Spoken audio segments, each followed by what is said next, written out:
Hello viewers, আসসালামু আলাইকুম। Welcome back to my channel. আজকে আবারও সবাইকে স্বাগতম জানাচ্ছি আমার নতুন আরও একটি রেসিপি দেখার জন্য। আজকে শেয়ার করব আটার মধ্যে সিদ্ধ আলু দিয়ে মুখে স্বাদ লেগে থাকার মতো একটা নাস্তা তৈরির রেসিপি। মজাদার আজকের এই নাস্তাটি বিকেলের চায়ের আড্ডাতে খুব সহজেই কিন্তু তৈরি করে নেওয়া যাবে। শুধুমাত্র সিদ্ধ আলু আর আটা দিয়েও যে এভাবে এত টেস্টি রেসিপি তৈরি করা যায়, ভিডিওটি শেষ পর্যন্ত না দেখলে কিন্তু বিশ্বাসই হবে না। তাই ভিডিওটি লাস্ট পর্যন্ত দেখতে থাকুন। আশা করছি সবার কাছে অনেক ভালো লাগবে। ভালো লাগলে প্লিজ একটি লাইক দিয়ে চ্যানেলটিকে সাবস্ক্রাইব করে দিবেন আর পাশে থাকা বেল আইকনটি প্রেস করে দিতে পারেন যেন পরবর্তী ভিডিও নোটিফিকেশন সবার আগে পৌঁছে যায়। তাহলে চলুন দেখে নেওয়া যাক আজকের এই মজাদার নাস্তাটি কিভাবে তৈরি করছি।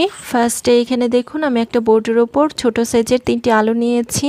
এই আলুগুলোর খোসা আমি আগেই খুব ভালোভাবে একটা পিলারের সাহায্যে ছাড়িয়ে নিয়েছি। এখন একটা নাইফের সাহায্যে আলুগুলোকে একটু লম্বা লম্বা করে কেটে নিচ্ছি। বন্ধুরা, আলু দিয়ে তো আমরা প্রতিদিনই নানান ধরনের নাস্তা তৈরি করে থাকি। সিদ্ধ আলু আর আটা দিয়ে তৈরি আজকের এই সহজ নাস্তাটা তৈরি করে দেখতে পারেন। আজকের এই নাস্তাটি একদমই ইউনিক আর খেতেও কিন্তু হয় অনেক বেশি টেস্টি।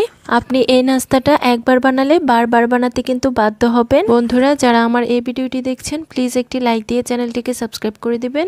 আর যারা ফেসবুক পেজ থেকে দেখছেন প্লিজ একটি ফলো দিয়ে দিবেন। অনেকেই আছেন ভিডিও দেখেন কিন্তু লাইক দেন না, প্লিজ একটি লাইক দিয়ে দিবেন। বন্ধুরা, দেখতেই পাচ্ছেন আমাদের কিন্তু সবগুলো আলু কেটে নেওয়া হয়ে গিয়েছে। এখন এই আলুগুলোকে আমি একটা ছোট বাটিতে তুলে নিচ্ছি। দেখতেই পাচ্ছেন আলুগুলো আমাদের ছোট বাটিতে তুলে নেওয়া হয়ে গিয়েছে। এখন আলুগুলো আমরা সিদ্ধ করে নিব। তার জন্য এখানে দেখুন একটা পাত্র নিয়েছি আর এটার মধ্যে আলুগুলো নিয়ে নিচ্ছি। তারপর আলুগুলোর মধ্যে আমি পর্যাপ্ত পরিমাণ পানি অ্যাড করে দিচ্ছি। এখন একটা ঢাকনা দিয়ে ঢেকে আলুগুলোকে চুলায় বসিয়ে দিব সিদ্ধ হওয়ার জন্য। আলুগুলো সিদ্ধ হতে থাক আর এই ফাঁকে আমরা নাস্তাটির জন্য বাকি উপকরণগুলো রেডি করে নিব। তার জন্য এখানে দেখুন একটা মিক্সিং বোল নিয়েছি।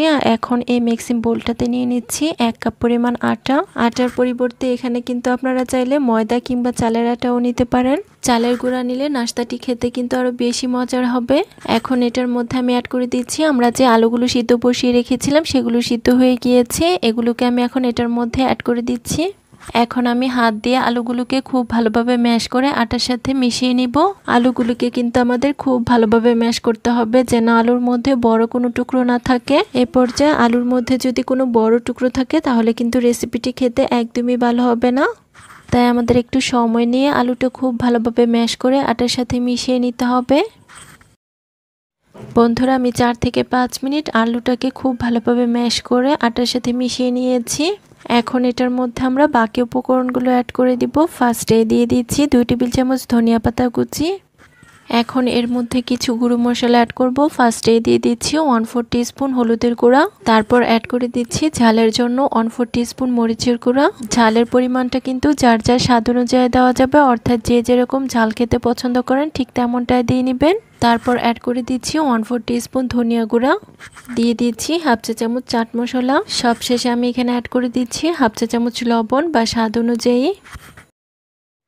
এখন হাত দিয়ে এই সব কিছু উপকরণ আমরা আটা আর আলুর মিশ্রণের সাথে খুব ভালোভাবে মিশিয়ে নিব। আর মিশিয়ে আমরা একটা ডোর মতো তৈরি করে নিব। নাস্তাটি তৈরি করার জন্য এখানে যে আমরা ডোটা তৈরি করব এতে কিন্তু আমরা কোনো রকম পানি ব্যবহার করব না। আলু মেশানোর পর আটার ডোটা কিন্তু অনেকটাই নরম হয়ে যাবে। আর এভাবেই কিন্তু আমরা ডোটা তৈরি করে নিব। বন্ধুরা, দেখতেই পাচ্ছেন শুকনো উপকরণগুলো ডোর সাথে খুব ভালোভাবে আমাদের মেশানো হয়ে গিয়েছে। এখন এই ডোটা সেট হওয়ার জন্য রেস্টে রেখে দিব 5 মিনিটের জন্য। ফিরে এলাম 5 মিনিট পর। দেখতেই পাচ্ছেন ডোটা কিন্তু এখন অনেকটাই সফট হয়ে গিয়েছে। এখন আমরা নাস্তাগুলো তৈরি করতে চলে যাব। তার জন্য এই ডোটাকে 2টি ভাগে লেচি কেটে নিচ্ছি। লেচি কেটে নেওয়া হয়ে গেলে এখান থেকে একটি লেচি আমি বোর্ডের উপর নিয়ে নিব। তারপর লেচিটাকে চারপাশ মুড়িয়ে গোল শেপ দিয়ে নিব। দেখতেই পাচ্ছেন মুড়িয়ে নেওয়া হয়ে গিয়েছে। এখন এই লেচিটাকে আমি একটু গোল করে নিচ্ছি।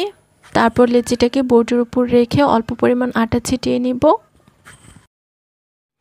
দেখুন আটা ছিটিয়ে নেওয়া হয়ে গিয়েছে। এখন আমাদের একটা রুটি তৈরি করতে হবে। তার জন্য একটা বেলুনের সাহায্যে বেলে নিচ্ছি। আজকের নাস্তাগুলো তৈরি করার জন্য এই রুটিটাকে আমরা একটু বড় করে তৈরি করে নিব। এতে করে একসাথে অনেকগুলো পিঠা তৈরি করে নেওয়া যাবে। বন্ধুরা, দেখতেই পাচ্ছেন আমি বড় সাইজের একটা রুটি তৈরি করে নিয়েছি। এখন রুটির পুরুত্বটা আপনাদেরকে একটু কাছ থেকে দেখিয়ে দিচ্ছি। দেখুন ঠিক এরকম পুরুত্বের একটা রুটি আমাদের তৈরি করে নিতে হবে। এখন আমরা নাস্তাগুলো তৈরি করে নেব। তার জন্য এখানে দেখুন আমি একটা কৌটার মুখ নিয়েছি। এখন এটার সাহায্যে আমি নাস্তাগুলোকে গোল গোল শেপ করে কেটে নিব। আপনারা চাইলে কিন্তু কুকি কাটারের অনেক রকম ডিজাইন রয়েছে, সেগুলো দিয়েও কিন্তু পিঠাগুলো তৈরি করে নিতে পারেন। এতে করে পিঠাগুলো কিন্তু আরো বেশি সুন্দর হবে। যার যেভাবে সুবিধা হয় ঠিক সেভাবে তৈরি করে নিতে পারেন। তো বন্ধুরা দেখতেই পাচ্ছেন রুটিটা দিয়ে আমাদের কিন্তু সবগুলো নাস্তা কেটে নেওয়া হয়ে গিয়েছে। নাস্তাগুলো কেটে নেওয়ার পর এর সাইডে যে অংশগুলো রয়েছে এগুলোকে কিন্তু আমরা বাদ দেব না। এগুলো দিয়ে আমরা আবারও রুটি তৈরি করে নাস্তা তৈরি করে নিব। এখন এগুলোকে আমরা একটা প্লেটে তুলে নিব। বন্ধুরা এগুলোকে কিন্তু আমরা আলু দিয়ে ঝাল পিঠাও বলতে পারি। পিঠা বা নাস্তা যেটাই বলি না কেন এটা খেতে কিন্তু হয় অনেক বেশি টেস্টি। যারা ঝাল পিঠা খেতে পছন্দ করেন তারা কিন্তু এভাবে পিঠা তৈরি করে দেখতে পারেন। এখন একইভাবে বাকি ডো দিয়ে রুটি বেলে আমরা নাস্তাগুলো তৈরি করে নিব। এই নাস্তাগুলো বানানো যেমন সহজ, খেতেও কিন্তু হয় অনেক বেশি মজার। বাসায় একদিন না তৈরি করলে কিন্তু বুঝতেই পারবেন না। বন্ধুরা আবারও বলছি, যারা আমার এই ভিডিওটি দেখছেন প্লিজ একটি লাইক দিয়ে চ্যানেলটিকে সাবস্ক্রাইব করে দিবেন। আর যারা ফেসবুক পেজ থেকে দেখছেন প্লিজ একটি ফলো দিয়ে দিবেন। বন্ধুরা দেখতেই পাচ্ছেন সবগুলো নাস্তা আমাদের তৈরি করে নেওয়া হয়ে গেছে। এখন এই নাস্তাগুলোকে আমরা একটা প্লেটে তুলে নিব। এ পর্যায়ে দেখতেই পাচ্ছেন নাস্তাগুলো কিন্তু দেখতে অনেক বেশি সুন্দর লাগছে। বন্ধুরা দেখুন সবগুলো নাস্তা আমাদের প্লেটে তুলে নেওয়া হয়ে গিয়েছে। এখন এই নাস্তাগুলোকে আমরা ভাজতে চলে যাব। তার জন্য এখানে দেখুন চুলায় একটা কড়াই বসিয়ে দিয়েছি। এখন এই কড়াইটার মধ্যে আমি অ্যাড করে দিচ্ছি পর্যাপ্ত পরিমাণ রান্নার তেল। এখন এই তেলটা খুব ভালোভাবে গরম হওয়া পর্যন্ত অপেক্ষা করব। তেলটা যখন খুব ভালোভাবে গরম হয়ে যাবে এর মধ্যে আমি একে একে নাস্তাগুলোকে ছেড়ে দিব। হালকা গরম তেলে কিন্তু এই নাস্তাগুলো একদমই ছাড়া যাবে না, তাহলে কিন্তু নাস্তাগুলো ফুলবে না। সবগুলো নাস্তা একবারে ভাজা যাবে না। আমি প্যানের মধ্যে যতগুলো ধরে দিয়ে দিচ্ছি। দেখতেই পাচ্ছেন নাস্তাগুলো তেলে ছাড়া সঙ্গে সঙ্গে কত সুন্দর ফুলে উঠেছে। যে নাস্তাগুলোর একটু ফুলতে দেরি হবে সেগুলো সাইড দিয়ে অল্প পরিমাণ তেল ছিটিয়ে দিব। এতে করে নাস্তাটা খুব দ্রুত ফুলে উঠবে। নাস্তাগুলোর একটি পাশ হয়ে এলে আমি এগুলোকে উল্টে দিব। আর উল্টে পাল্টে নাস্তাগুলোকে আমি মুচমুচে করে ভেজে নিব। অতিরিক্ত হিটে কিন্তু এই নাস্তাগুলো একদমই ভাজতে যাবেন না, তাহলে কিন্তু এগুলো পুড়ে যাবে। বন্ধুরা দেখতেই পাচ্ছেন নাস্তাগুলো আমি দুটি পাশ উল্টে পাল্টে খুব ভালোভাবে ভেজে নিয়েছি। আর খুব সুন্দর একটা গোল্ডেন ব্রাউন কালারও কিন্তু চলে এসেছে। এখন নাস্তাগুলোকে আমি তেল ঝরিয়ে তুলে নিব। আর একইভাবে বাকি সবগুলো নাস্তা আমরা তেলের মধ্যে ভেজে নিব। সবগুলো নাস্তা ভাজা দেখালে ভিডিওটা কিন্তু অনেক বেশি লং হয়ে যাবে, তাই নাস্তাগুলো ভাজা হয়ে গেলে আমি আপনাদের মাঝে পরিবেশন করে দেখিয়ে দিব।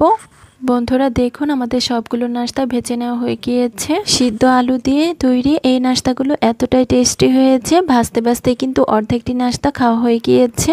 দেখতেই পাচ্ছেন নাস্তাগুলো কত সুন্দর ফুলকো ফুলকো হয়েছে। আটার মধ্যে সিদ্ধ আলু দিয়ে আজকের তৈরি এই নাস্তাগুলো যেমন ফুলকো ফুলকো হয়েছে তেমনি অনেক বেশি মুচমুচে হয়েছে। বিকেলে চায়ের সাথে খাওয়ার জন্য এর চেয়ে সহজ রেসিপি কিন্তু হতেই পারে না। আশা করছি আমার আজকের নাস্তা রেসিপি সবার কাছে অনেক ভালো লেগেছে। রেসিপি ভালো লাগলে চ্যানেল সাবস্ক্রাইব করে সাথে থাকবেন। আর যারা ফেসবুক পেজ থেকে দেখছেন প্লিজ একটি ফলো দিয়ে দিবেন। সবাই অনেক বেশি ভালো থাকবেন। ধন্যবাদ সবাইকে। আল্লাহ হাফিজ।